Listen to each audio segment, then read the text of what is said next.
تو بھائیوں، جہاں تک 10 محرم الحرام کے موقع پر عاشورہ کے دن یا محرم کے اندر واقعہ کربلا کو یاد کر کے رونے کا سوال ہے، اب یہ میری گفتگو بہت کریٹیکل ہے، یہ پوری کنکلوڈنگ گفتگو ہے. شاید اب اگلے سالوں میں اس طرح کے ایشوز کو ریزالو نہ کروں کیونکہ اب ریکارڈنگ میں آ چکے ہوئے ہیں.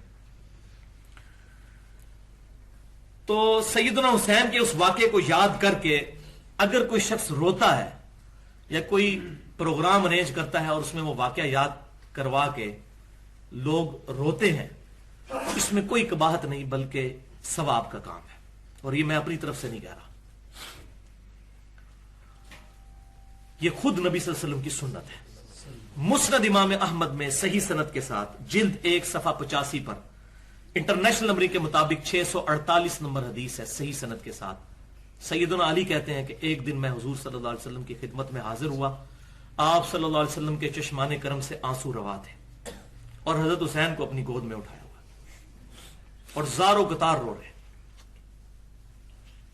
تو سیدنا علی کہتے ہیں کہ میں نے عرض کیا اللہ کے رسول صلی اللہ علیہ وسلم، میرے ماں باپ آپ پر قربان، آپ کو کس نے غمناک کر دیا؟ اور تو آپ صلی اللہ علیہ وسلم نے فرمایا کہ ابھی ابھی جبرائیل علیہ السلام میرے پاس آئے تھے اور مجھے انہوں نے کہا کہ آپ اس بچے سے اتنا پیار کر رہے ہیں اور آپ کی امت اس کو فرات کے کنارے شہید کر دے گی. تو میں اپنے جذبات پر قابو نہ رکھ سکا اور میری آنکھوں سے آنسو جاری ہو گئے. تو واقعہ کربلا بھی ہوا نہیں اور نبی صلی اللہ علیہ وسلم کی مبارک چشمان کرم سے آنسو جاری ہوئے.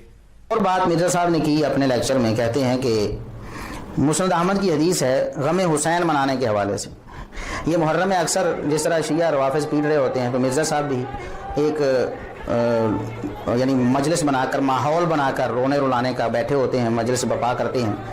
دلیل کیا دیتے ہیں کہ مسند احمد میں حدیث ہے رسول اکرم صلی اللہ علیہ وسلم سیدنا حسین رضی اللہ تعالیٰ عنہ کے لیے رو رہے تھے کہ میرے اس بچے کو 50 سال بعد فرات کے کنارے شہید کر دیا جائے گا. تو کہتے ہیں کہ جب شہادت سے پہلے رونا نبی کریم صلی اللہ علیہ وسلم سے ثابت ہے تو شہادت کے بعد کوئی روتا ہے تو کیا ہے؟ مرزا صاحب کاش کہ آپ قرآن و سنت پر غور کرتے، تھوڑی سی کوئی بات لے کر اس میں سے پھر دلائل تراشنے شروع کی، اور ہمیشہ آپ نے یہ کوشش کی ہے کہ روافظ کو سہولت مہیا کی جائے. روافظ کے پاس اگر کوئی دلیل نہیں ہے تو ان کو ڈھونڈ کر تراش کر دلیل دی جائے. تو ان کے پاس تو غم حسین منانے کی کوئی دلیل نہیں تھی، پیٹنے کی، ماتم کرنے کی کوئی دلیل نہیں تھی. مرزا صاحب ان کو دلیلیں مہیا کر رہے ہیں. یہ اصل میں ان کے محسن بننا چاہتے ہیں.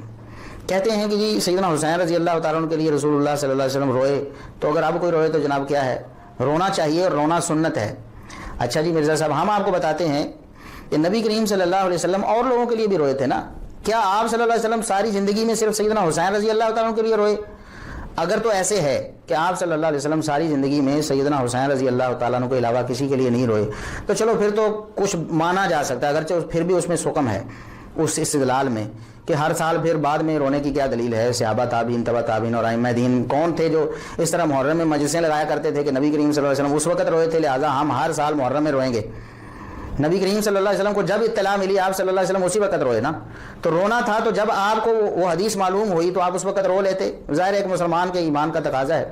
صحابہ کرام رضوان اللہ علیہ مجمعین میں کسی کے حوالے سے بھی کوئی بات ہوتی ہے، نبی کریم صلی اللہ علیہ وسلم کی وفات کا ذکر ہوتا ہے، ہماری آنکھوں میں آنسو آ جاتے ہیں. ہم حدیث پڑھتے ہیں، پڑھاتے ہیں، سنتے ہیں، سناتے ہیں، ہماری آنکھوں سے آنسو جاری ہو جاتے ہیں. نبی اکرم صلی اللہ علیہ وسلم کی وفات کا ذکر آتا ہے تو اسی طرح صحابہ کرام میں سیدنا عثمان رضی اللہ تعالیٰ کی شہادت کی بات آتی ہے تو ہمیں رونا آ جاتا ہے جب بھی پڑھیں ہم حدیث. سیدنا عمر رضی اللہ تعالیٰ کی شہادت کی بات آتی ہے اس وقت ہماری آنکھوں میں آنسو آ جاتے ہیں. سیدنا حسین رضی اللہ تعالیٰ کی شہادت کی بات آئے گی جس طرح آئے گی ہمارے سامنے ہمیں بھی پریشانی ہو جائے گی.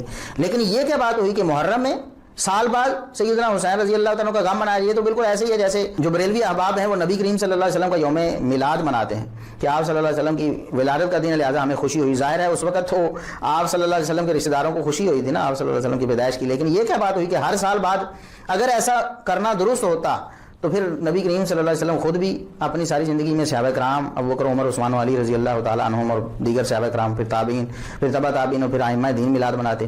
بالکل اسی طرح اگر سیدنا حسین رضی اللہ تعالیٰ عنہ کی شہادت جو پیش آنے والی تھی اس کو سن کر اگر آپ صلی اللہ علیہ وسلم رو دیے ہیں، یہ رونا اگر سب لوگوں کے لیے بعد میں قیامت تک سنت بنتا اور وہ بھی اس طرح کے محرم کے دنوں میں رونا، عام دنوں میں نہیں محرم کے دنوں میں رونا. میں عرض کر چکا ہوں کہ حدیث جب پڑھیں گے ہم کسی کی شہادت کا واقعہ پڑھیں گے تو ہم غمگین ہو جائیں گے، اس میں تو کوئی مسئلہ نہیں.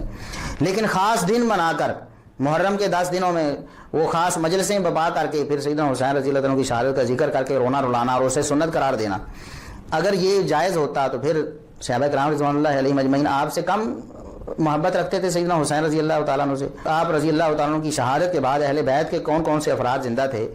ان افراد میں سے کس کس نے پھر محرم کے مہینے میں خصوصاً سیدنا حسین رضی اللہ عنہ کی شہادت کا ذکر کیا اور غم حسین منایا اور رونے رلانے کی ترغیب دی؟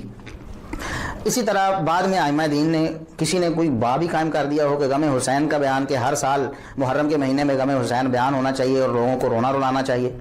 نبی کریم صلی اللہ علیہ وسلم صرف سیدنا حسین رضی اللہ تعالیٰ عنہ کے لیے نہیں روئے، بلکہ اور بہت سارے مواقع پر آپ صلی اللہ علیہ وسلم کا رونا ثابت ہے۔ صحیح بخاری اور صحیح مسلم میں نبی کریم صلی اللہ علیہ وسلم کے بیٹے ابراہیم، ان کی وفات کا ذکر موجود ہے۔ آپ صلی اللہ علیہ وسلم زارو کتار رو رہے ہیں، زارو کتار رو رہے ہیں۔ صحابی پوچھتے ہیں اللہ کے رسول آپ بھی رو رہے ہیں؟ فرمایا ہاں میں بھی رو رہا ہوں۔ اس وقت آپ صلی اللہ علیہ وسلم کی زبان پر کچھ کلمات بھی جاری، اس غم کا اظہار آپ صلی اللہ علیہ وسلم بول کر بھی کر رہے ہیں۔ فرمایا کہ ابراہیم یہ تو اللہ کا فیصلہ ہے، ہم نے مان لیا، ولا نقول الا ما یرضی ربنا، ہم ایسی کوئی بات نہیں کہیں گے جو اللہ کو ناراض کرے، صرف ایسی بات کہیں گے جو اللہ کو راضی کرے، جو اللہ کو پسند ہے صرف وہی بات کریں گے نا۔ تمہاری وفات کا غم بھی ہے، لمحزونون، ہم بہت غمگین ہیں، کبیدہ خاطر ہیں، ہمارا دل رو رہا ہے، آنکھیں بھی رو رہی ہیں، لیکن ہم صرف وہی بات کریں گے جو اللہ کو پسند ہے۔ تو نبی کریم صلی اللہ علیہ وسلم سیدنا ابراہیم کی وفات پر بھی روئے۔ نبی کریم صلی اللہ علیہ وسلم کے لخت جگر کی وفات کو کیا غم بنا لینا اور پھر ہر سال رونا، یا اس کے لیے مجلسیں بنانا کہ آؤ جی ابراہیم کی وفات کا ذکر کرتے ہیں، روتے ہیں رلاتے ہیں کیونکہ سنت جو ہے۔ تو یہ کس طرح کی باتیں آپ مرزا صاحب، کیا آپ کی لاجک کیا ہے؟ آپ کو سمجھ نہیں آتی کہ میں اگر اس موقع پر یہ استدلال کروں گا، جس طرح لوگوں کو آپ کہتے ہیں جی میں پھکی دیتا ہوں جی، پھر علم الکلام جسے آپ کہتے ہیں نا، یعنی الزامی جواب، تو آپ کو نہیں پتا ہوتا کہ آپ کو بھی الزامی جواب مل جائے گا اور پھکی آپ کو بھی مل جائے گی؟ کیوں آپ ایسی باتیں کرتے ہیں؟ کیا اور کسی موقع پر آپ صلی اللہ علیہ وسلم پریشان نہیں ہوئے؟ تو سب موقعوں کو مطلب غم بنا کر اس کو منانا اور خاص دنوں میں اس کا اہتمام کرنا اور خاص مجالس برپا کرنا، تو پھر یہ تو سنت ہے، ساری سنتیں بن جائیں۔ کچھ سنتوں پر عمل کرنا جو روافظ سے آپ نے لی ہوں، کچھ سنتیں جو روافظ کی سنتیں ان پر عمل کرنا، اور پھر باقی جو سنتیں اسی طرح کی الزامی طور پر آپ کے گلے فٹ ہو رہی ہوں ان سب کو چھوڑ دینا، یہ کہاں کا انصاف ہے؟